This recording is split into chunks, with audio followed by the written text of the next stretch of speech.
இவர் மதுரையை சேர்ந்தவர். இவங்க அப்பா பார்த்தீங்கன்னா ஃபோட்டோ ஃப்ரேம் பண்ணுற வேலை செய்கிறாரு. இவர் சின்ன வயசில் கருப்பாக இருக்கிறதுனால கருவாயன்னு சொல்லிட்டு ரொம்ப நோக அடிக்கிறாங்க.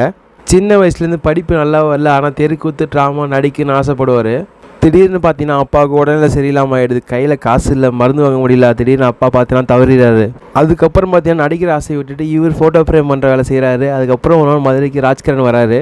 இவர் பண்ணுற காமெடி ராஜ்கிரண் ரொம்ப பிடிச்சிடுது. அதுக்கப்புறம் சென்னையிலேருந்து ஃப்ரெண்டுக்கு ஃபோன் அடிச்சு வர சொல்கிறாரு. சென்னைக்கு கிளம்பி போகிறாரு. கையில் இருந்த காசை மிஸ் பண்ணிடுறாரு. அதுக்கப்புறம் ராலியில் தான் ஏறி போகிறாரு. ராலி டிரைவர் தான் சாப்பாடு வாங்கி கொடுத்து கையில் காசை கொடுத்து சென்னையில் இறக்கி விடுறாரு. முதல்ல ஒரு படத்தில் ராஜ்கிரண் தான் இவர் காமெடின்னு அறிமுகப்படுத்தி வைக்கிறாரு. நடிப்பில் ஜாம்பவானா செந்தில் கவுண்டமணி நடிக்கும்போது இவர் காமெடினா உள்ளே வராரு. காமெடியில் ஒவ்வொரு படத்துக்கும் ஒவ்வொரு மாதிரி கெட்டப் போட்டு காமெடினா சிரிக்க வைக்கிறாரு மக்கள் எல்லாரையும். தன்னை தாழ்த்திக்கிட்டு மக்களை சிரிக்க வச்சார். காமெடியில் சிறந்ததாக இருந்தார்.